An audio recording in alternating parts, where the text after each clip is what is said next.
The 7th and 8th centuries were a whirlwind. Great empires saw their maps redrawn. The old powers of Byzantium and Persia were challenged. From the Arabian Peninsula, a new force emerged. Arab armies, inspired by the new faith of Islam, moved swiftly. They conquered vast lands, from Spain to the borders of India. This was a profound change for everyone living in these regions. It was a new chapter in the story of the world.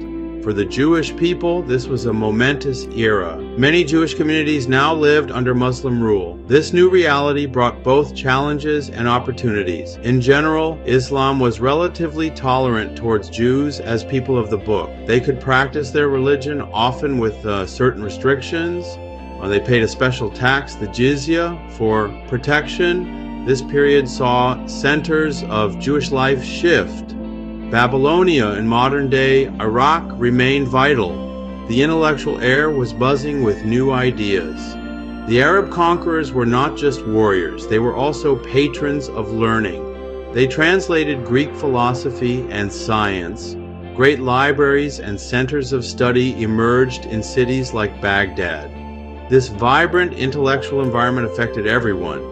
Jewish thinkers engaged with these new currents of thought. It was a time of questioning and exploring. Old certainties were being re-examined by many.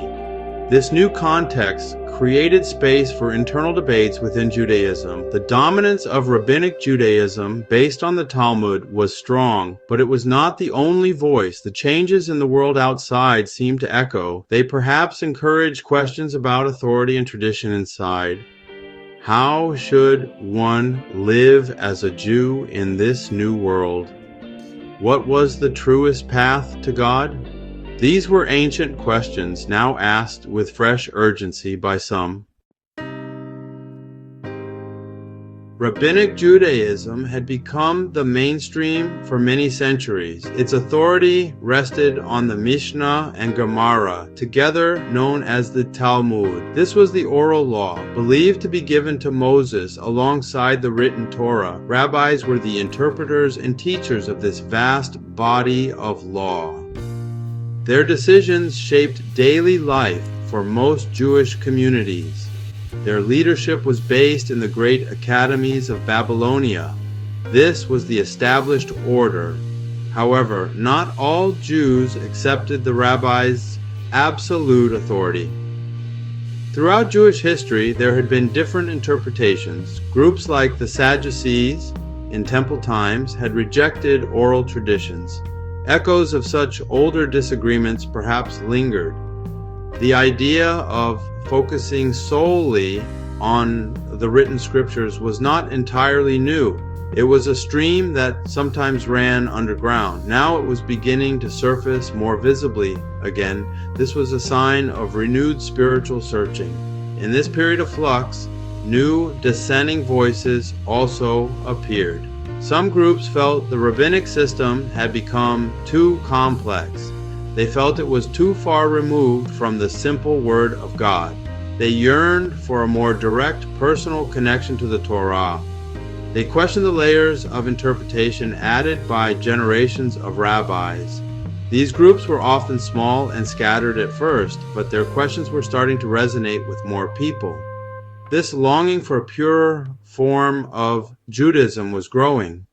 People wanted to read the Bible for themselves. They wanted to understand God's laws without intermediaries. This desire for scriptural directness became a powerful force. It challenged the established rabbinic hierarchy. It set the stage for a significant movement, a movement that would seek to reform Jewish life based on this principle. This was the fertile ground for change.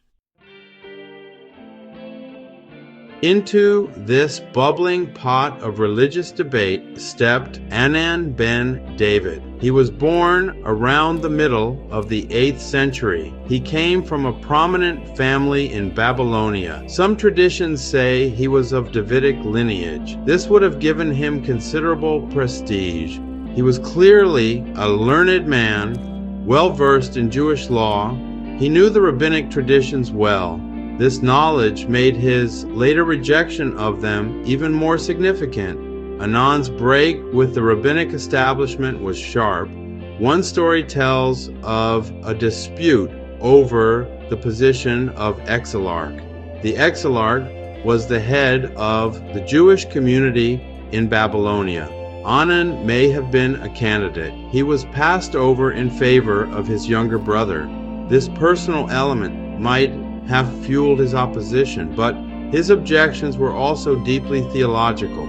He believed rabbinic Judaism had strayed from the true path. He felt it had become corrupted by human additions. At the heart of Anan's teaching was a radical idea. He called for a return to the Mikra, the Hebrew Bible, alone. He insisted it was the sole source of religious authority.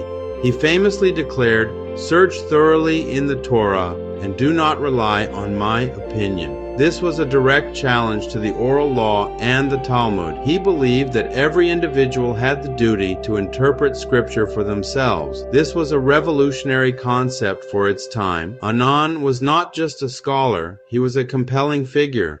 He had the charisma and the intellectual power to draw followers. People were attracted to his call for a simpler, scripture-based faith. He began to gather those who shared his dissatisfaction. These included various small groups that already opposed rabbinic authority. He offered them a unified banner and a coherent ideology. He was becoming the leader of a new movement. Anan ben David did something remarkable. He managed to bring together different anti-rabbinic groups. These groups were scattered and had varied beliefs, but they shared a common rejection of the Talmud's authority. Anan provided a strong focal point for their dissent. He gave them a name, Ananites, which later evolved into Qara'ites. The name Qara'ite comes from Qara'im, meaning readers of Scripture. This name perfectly encapsulated their core principle. The central belief of charism, as championed by Anan, was clear. The written Torah was complete and self-sufficient. It needed no oral law to explain it. This meant rejecting the vast body of rabbinic interpretations. Qara'ites under Anan's influence developed their own legal code. This was based on their direct reading of the biblical text. This led to significant differences in religious practice. They had their own way of observing festivals. These differences were not minor. For example, Qara'ite had a different calendar. This meant they often observed holy days on different dates than rabbinic Jews. Their Sabbath laws were often stricter. They rejected the rabbinic use of lighting Sabbath candles before the Sabbath. They interpreted, "You shall not kindle fire in any of your dwellings on the Sabbath day," very literally. Such distinctions created a clear separation between the two communities. Anan ben David's impact on Judaism was profound and lasting. He is considered the principal founder of the Qara'ite sect. Qara'ism became a significant movement that challenged rabbinic Judaism for centuries. It forced rabbinic scholars to defend their own traditions more vigorously. It sparked centuries of debate and polemics. Though Qara'ites are a smaller group today, Anan's call for a direct encounter with Scripture continues to echo. He truly changed the Jewish landscape. Now let's take a closer look at what truly set the Ananites apart. At the heart of Ananite theology was a simple but radical idea. The Torah speaks for itself. Unlike rabbinic Jews, Ananites rejected the authority of the oral law, the vast collection of traditions and interpretations found in the Talmud. Instead, they believed every Jew should read and interpret the written Torah directly, using reason and personal study. This core belief led to unique religious practices. For example, Ananites observed the Sabbath with remarkable strictness. They not only avoided lighting fires, but also refrained from leaving their homes based on their direct reading of Exodus. Their dietary rules were also distinct, sometimes even stricter than those of rabbinic Judaism, as they followed only what was explicitly written in Scripture. When it came to festivals, the Ananites relied on their own calculations for the calendar. often celebrating holidays on different days than their rabbinic neighbors. This could lead to visible divides within Jewish communities. But how does Ananite Judaism differ from modern Qara'ism? Over time, the Qara'ite movement developed its own traditions and interpretations, creating a more unified approach to scriptural reading. While Qara'ites still reject the Talmud, they have developed community customs and legal precedents. The early Ananites, by contrast, encouraged a more individualistic approach. Each person was responsible for their own understanding of the text. Compared to Rabbinic Judaism, both Ananites and Qara'ites stand apart in their rejection of the oral law. But the Ananites were pioneers. Their movement sparked a centuries-long debate about authority, tradition, and the meaning of Scripture. Today, the legacy of the Ananites lives on in the continuing diversity of Jewish thought. Their insistence on personal engagement with sacred texts remains a powerful reminder of the many ways faith can be lived and understood.